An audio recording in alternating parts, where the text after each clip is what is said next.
오늘 말씀 나를 기념하라는 제목 가지고 말씀을 나누도록 하겠습니다. 고린도전서 11장 23절에서 26절입니다. 고린도전서 11장 23절에서 26절 한 절씩 교독하도록 하겠습니다. 제가 먼저 읽겠습니다. 내가 너에게 전한 것은 주께 받은 것이니 곧 주 예수께서 잡히시던 밤에 떡을 가지사 축사하시고 떼어 이르시되 이것은 너희를 위하는 내 몸이니 이것을 행하여 나를 기념하라 하시고 식후에 또한 그와 같이 잔을 가지시고 이르시되 이 잔은 내 피로 세운 새 언약이니 이것을 행하여 마실 때마다 나를 기념하라 하셨으니 너희가 이 떡을 먹으며 이 잔을 마실 때마다 주의 죽으심을 그가 오실 때까지 전하는 것이니라. 아멘. 오늘 우리는 성찬 예식에 참여하려고 합니다. 우리 기독교는 전통적으로 두 예식을 중요하게 여겨왔습니다. 하나는 세례의식이고 또 하나는 성찬식입니다. 이 두 예식은 주님이 친히 제자들과 또 교회들에게 명하신 예식입니다. 그래서 우리 세례식과 성찬식을 거룩한 예식이라 해서 성례라고 부릅니다. 우리 교회는 1년에 4번 성찬식을 진행합니다. 그 4번의 성찬식이 있는 날 가운데 한 번은 성찬에 대한 말씀을, 성찬의 그 의미를 나누려고 합니다. 작년 마지막 성찬 때도 성찬에 대한 말씀이 있었는데요. 오늘 다시 성찬 예식이 어떻게 시작되었고 또 그 의미가 무엇인지를 오늘 말씀 가운데 살펴보려고 합니다.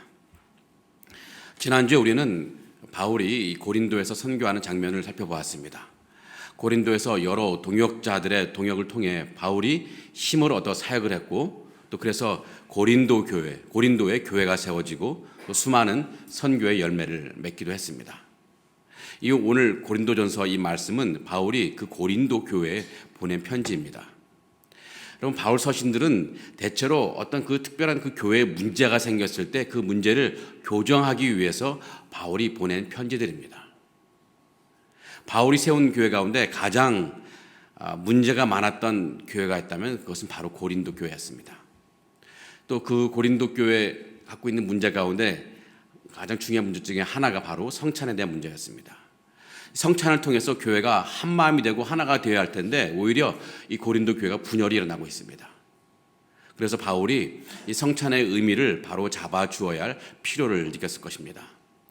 그 문제가 무엇인지 좀 설명하려면 좀 많은 긴 시간이 필요해서 다음에 한번 하루 날 잡아서 설명하기로 하고, 오늘은 바울이 이 고린도 교회에 다시 일깨워 주고 싶었던 성찬의 의미만을 살펴보려고 합니다.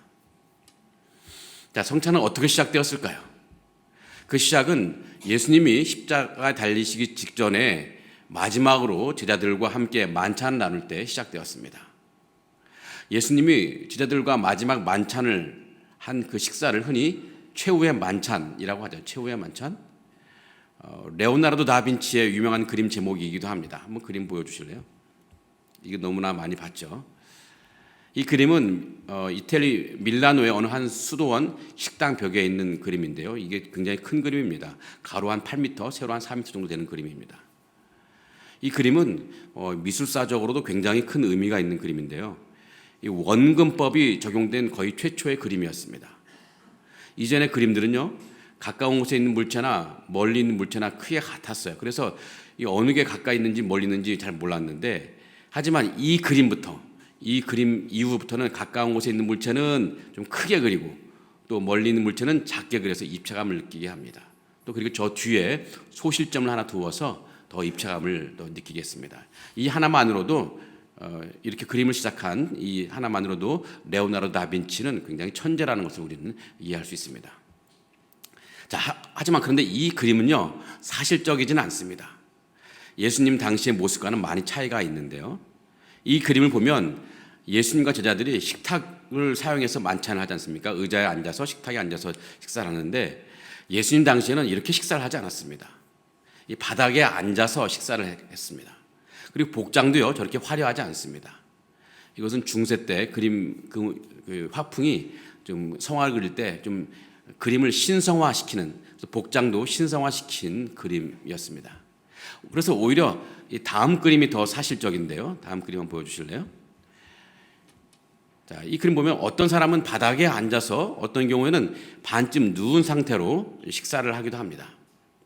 최초의 이런 성만찬 때 모습은 바로 이런 모습이었을 것으로 보입니다.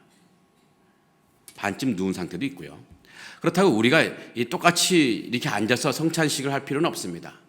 중요한 것은 성찬의 의미이고 또 성찬 가운데 떡과 잔을 나누는 행위가 중요하기 때문입니다. 여튼 그림에 나오는 이 최후의 만찬에서 예수님이 제자들에게 성찬식을 명령했습니다. 자, 그런데 여기서 이제 중요한 것이 있습니다. 성찬식을 명하실 때 먹고 마시던 그 만찬이 그냥 평범한 그냥 일반적인 만찬이 아니었던 것입니다. 이것은 유대인의 명절인 유월절을 기념하는 만찬이었습니다. 자, 누가복음 22장 7절과 8절을 볼까요? 여기 이런 말씀이 있습니다.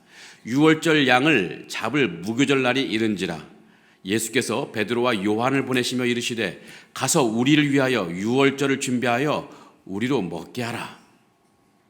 이처럼 유월절 만찬을 준비하는 과정 속에서 성찬식이 제정되었습니다. 그런데 이것이 우연한 일이 아닙니다. 그런 점에서 성찬식은 구약시대의 유월절의 의미가 반영된 것이라고 이해할 수 있습니다. 자, 유월절은 하나님이 이스라엘 백성을 이집트 노예에서 구원해 주신 것을 기념하는 명절입니다. 자, 이스라엘 백성들은 400년 동안 이집트에서 노예 생활을 하느라고 고단한 시간을 보냈습니다. 이제 하나님께서 은혜를 베풀어 주셔서 또 하나님의 명령에 따라서 모세의 인도로 백성들이 이집트를 나와서 가나안 땅으로 가려고 합니다. 하지만 문제가 생겼죠. 이스라엘 백성이 이집트 땅에서 나가는 것을 이집트 왕 바로가 허락하지 않습니다. 그 귀한 노예 자원을 쉽게 보내줄 리가 없죠. 자, 이집트 왕이 허락하지 않으니까 하나님은 모세를 통해서 다양한 재앙을 이집트 땅에 내립니다. 이 너무나 가혹한 재앙인데도 이집트 왕은 꿈쩍하지 않습니다. 이스라엘 백성을 놓아주지 않습니다. 그래서 하나님은 이전보다 훨씬 가혹한 재앙, 즉 10번째 재앙을 이집트 땅에 내리는 거죠. 이집트 땅에 내린 이 하나님의 10번째 재앙은 정말 무시무시한 재앙이었습니다. 어느 집이라도 사람이나 짐승이나 첫 번째 태어나는 것은 무조건 죽임을 당하는 재앙이었습니다. 모든 집의 첫 번째 아이가 죽는 재앙이고 그 집에 태어난 첫 번째 짐승 새끼가 다 죽는 재앙이었습니다. 이집트의 왕 바로의 가정에도 큰 아이가 죽음을 당해야 했습니다. 그때서야 비로소 이집트 왕은 이스라엘 백성을 놓아 주었습니다. 자, 그런데 이 재앙은요, 사실 이스라엘 백성도 피할 수 없는 재앙이었습니다. 왜냐하면 이 재앙은 이집트 땅 온 지역에 내리는 재앙이었는데 사실 이스라엘 백성들도 당시 이집트 땅에 살고 있었기 때문이었습니다. 하지만 하나님은 이스라엘 백성에게 이 재앙을 피할 방법을 알려주셨습니다. 그것은 흠이 없는 어린 양을 잡아서 그 피를 문설주에 바르고 또 그 어린 양의 고기를 구워서 그 식구들과 집 안에서 구워 먹는 것이었습니다.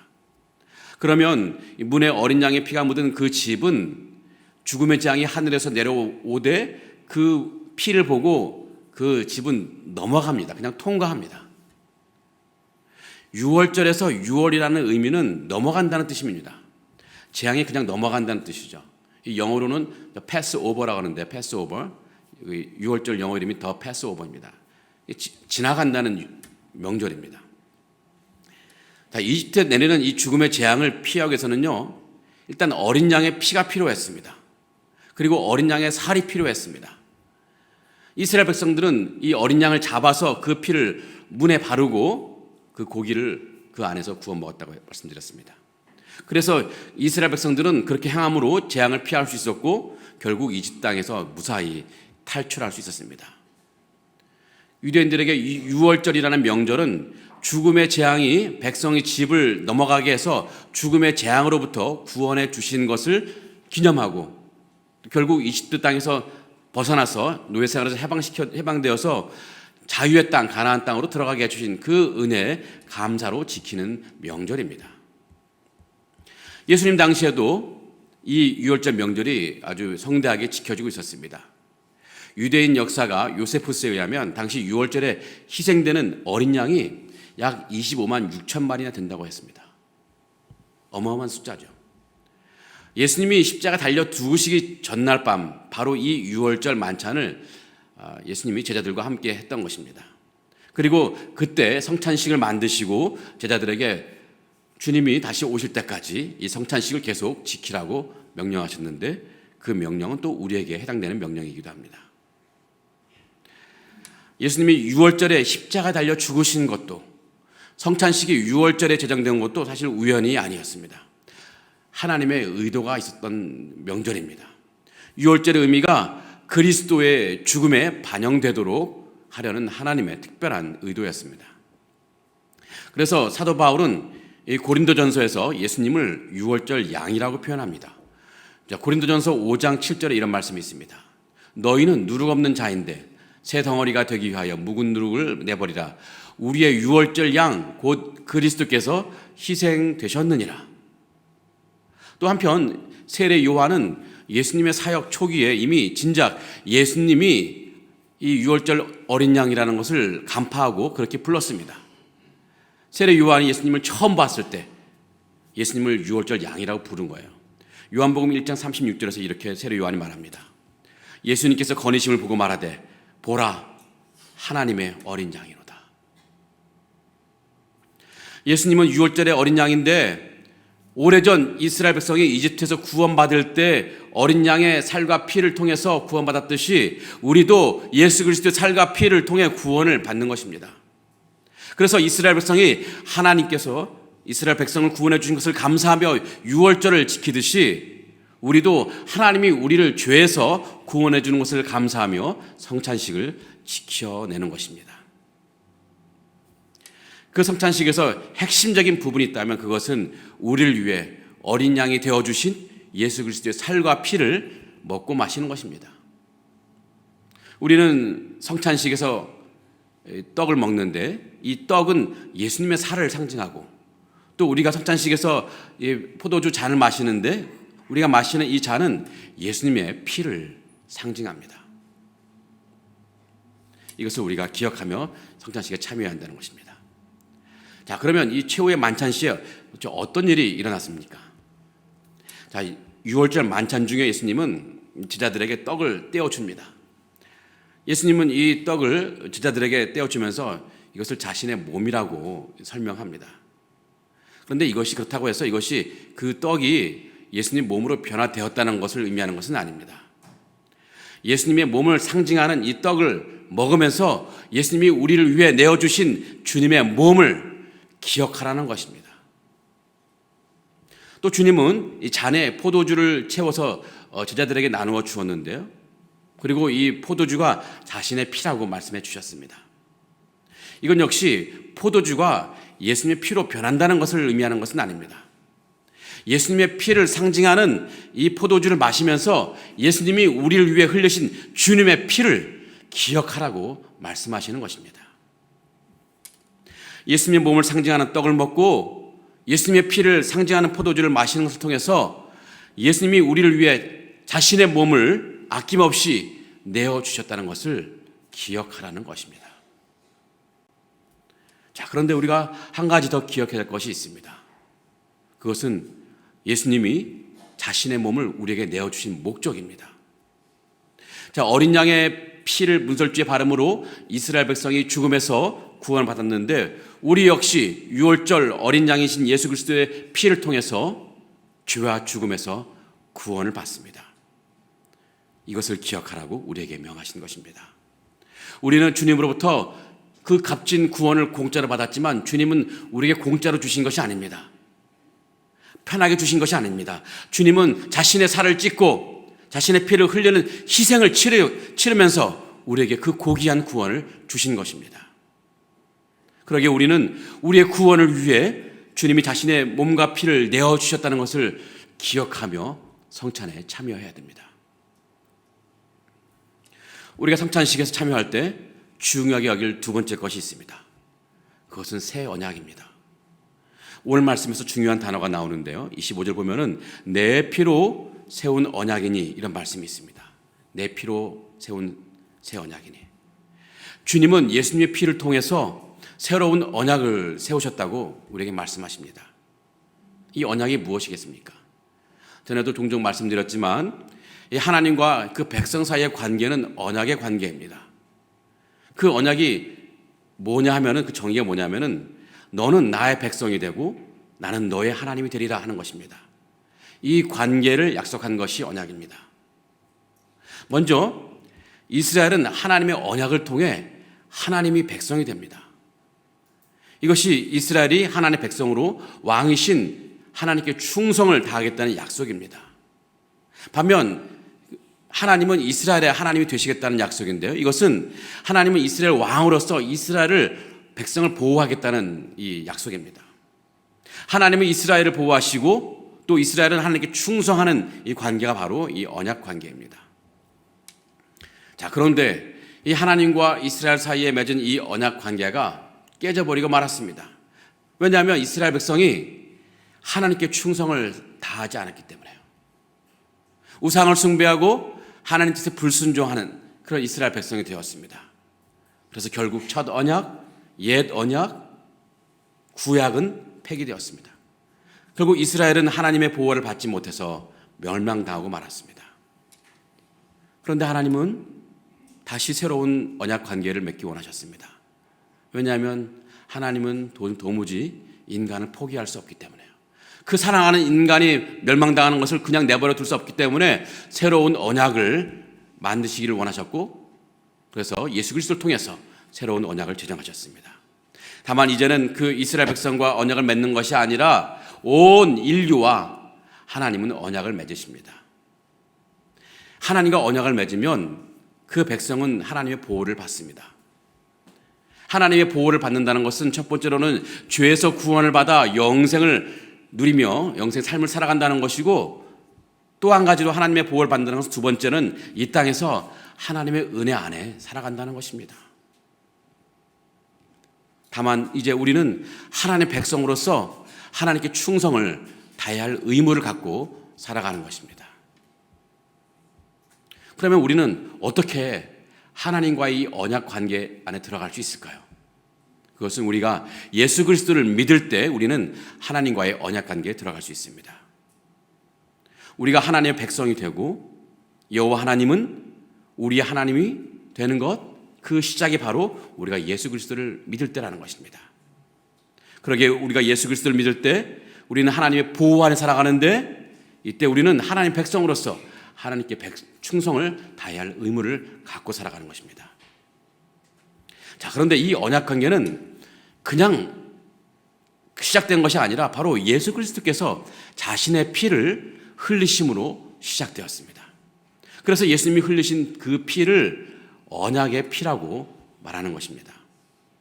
우리가 성찬식을 행할 때 마시는 잔은 예수님이 흘리신 피를 상징합니다. 이렇게 주님의 살과 피를 먹고 마시는 것을 통해서 우리가 하나님과 우리 사이에 이 언약 관계가 있다는 것을 늘 기억하는 것인데, 성찬식을 통해서 이 언약 관계를 다시 한번 우리가 깨닫고 이 언약 관계에 충실하기를 바라시는 주님의 뜻이 담겨 있습니다. 그러므로 우리는 성찬에 참여할 때 두 가지 의미를 기억해야 됩니다. 자, 첫 번째로는요, 예수 그리스도께서 우리를 구원하시기 위해서 자신의 몸을 내어주셨다는 것을 기억해야 됩니다. 우리를 구원하시기 위해서 자신의 몸을 내어주신 주님께 감사하는 마음으로 성찬식에 참여하시는 여러분 되기를 바랍니다.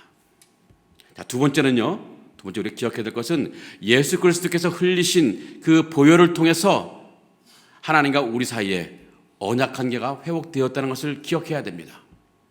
그리하여 우리가 하나님의 백성으로 하나님의 보호하심 아래 있다는 것을 감사함으로 주님께 나아가되, 이제 우리도 하나님께 충성을 다하겠다는 결단의 마음을 가지고 성찬식에 참여한다는 것입니다. 이 두 가지를 기억하면서 오늘 성찬식에 참여하는 여러분 되기를 간절히 기원합니다. 기도하겠습니다. 좋으신 하나님, 우리를 구원하시기 위해 주님의 몸을 아낌없이 내어주신 그 은혜에 감사드립니다. 오늘 성찬 예식을 통해 주님의 은혜에 감사하며 우리를 위해 주님께서 몸을 내어주신 것을 기념하려 합니다. 성찬 예식을 통해 주님의 은혜에 깊이 감사하는 우리가 되게 하여 주시옵소서. 또한 우리가 하나님과 언약관계에 있다는 것을 기억하며 주님의 은혜를 감사하되 우리 역시 주님께 신실하게 충성하고 주님을 사랑할 수 있는 우리가 될 수 있도록 축복해 주시옵소서. 예수님 이름으로 감사하며 기도합니다. 아멘.